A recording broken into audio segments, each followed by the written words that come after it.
So Ian Anderson, former Scottish footballer and businessman who's apparently been a Conservative for 40 years, is now supporting Labour, and it's just endless streams of right-wing rich people jumping ship to Labour. This is him in an official Labour campaign ad. Keir Starmer has changed the Labour Party. If you look at his approach to business, look at Rachel Reeves' plan around fiscal discipline, you look at Johnny Reynolds' deep, day-by-day engagement with all parts of our economy, developing an industrial strategy.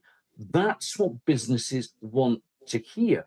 The best thing about this, Ian is a supporter of Liz Truss. I've been a Conservative for almost 4 decades. I've known Liz Truss almost half that time. I've worked with Liz Truss on economic reform and boosting opportunity.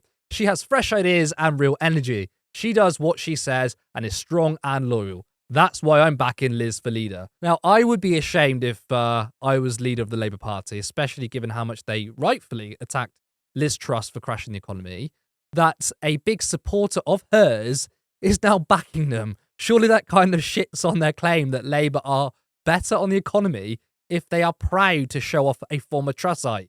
Just feels very ironic. But because Labour seem to have an embarrassment kink fetish, they think this is a win. So the question is, why are rich donors moving to Labour? Well, the biggest reason is because they know Labour will win. If the polling showed the Tories ahead, I guarantee you most of them will have stuck with the government. But because Labour is now a safe space for capital, these people know they can influence an incoming Labour government. And it's not about these people changing their views or suddenly having more sympathy for others or caring about inequality. It's not even about having more confidence in Labour's overall business policy. It's because they know Labour will serve them.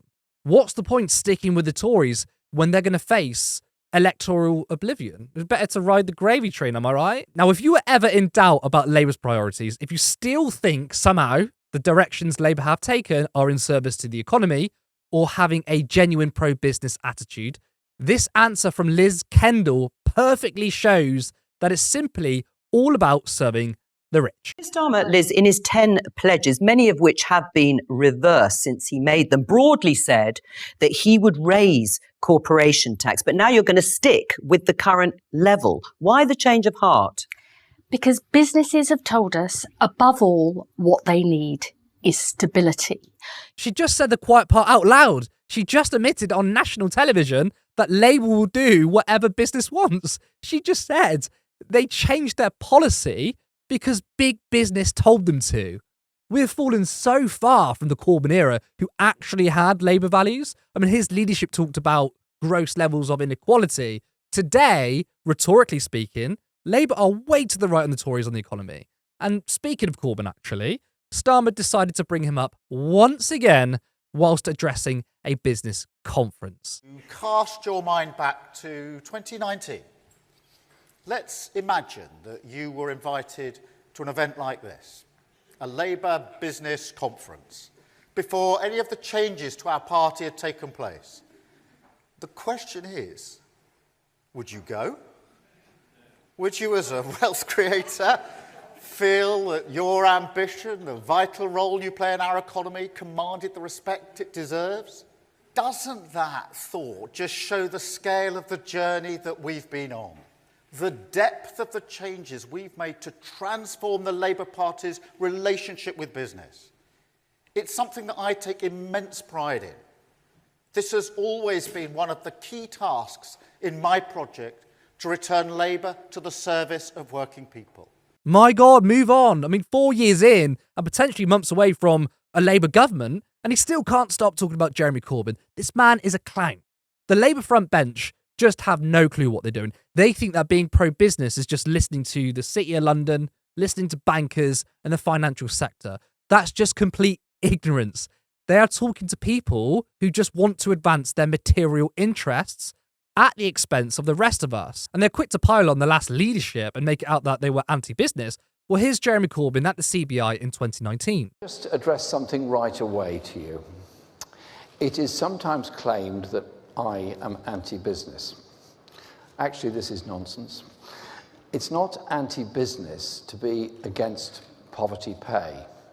It's not anti-business to say that the largest corporations should pay their taxes just as smaller companies do. And it's not anti-business to want prosperity in every part of our country, not only in the financial centres of the City of London. And I say this to business too. If a Labour government is elected on the 12th of December, you're going to see more investment than you've ever dreamt of. You're going to have the best educated workforce you could ever have hoped for. The last two manifestos, I'd argue, were the most pro-small business we've seen for years. Labour were talking about community wealth building, a national investment bank, and a strong welfare state that tries to address the risk and stress small entrepreneurs face. That is how you build ethical local businesses, not those who engage in speculative practices. It's why I argue that left-wing policies have always been better for businesses as it seeks to grow from the middle out rather than the top down. We need a state that intervenes to help aspiring people to start their businesses and create jobs for the local economy, not a state where they set policy that benefits people at the top, hoping that it will grow the economy, i.e. trickle-down economics. This is what Labour doesn't seem to grasp. They just think that if CEOs pile in behind them and get more praise from the most hated industry in the country, banking, we'll do it, but it won't. Instead, we'll be heading for another crash. The rich have captured our political system by taking over the two parties, and we are truly living in the dictatorship of the bourgeoisie. If you enjoyed this video, make sure you like and drop a comment. It's good for the algorithm, and I'm interested in what you have to say. If you're not already subscribed, please do, and hit the notification bell. You can also support this channel by becoming a member for 99p per month, and if you're feeling a little more generous, then you can support us on Patreon for £3 or £5 per month. This channel for a while has been uploading every single day, and it's quite a lot of work that is still voluntary and scheduled around my paid work. Currently, Turn Left makes around £20 a month, but I have so much ambition, expect in the future to see more variety in content, such as interviews and Vox Pops. But I want this to be a fully fledged media organisation where not only is this my full-time job, but to have multiple people working for Turn Left. I like to see a live show in the future, more content that delves into culture, history, and much more, but that can only be done if there's money. So please, if you can, support us in any way that's in your capacity, and thank you to existing members, subscribers, and patrons. See you next time.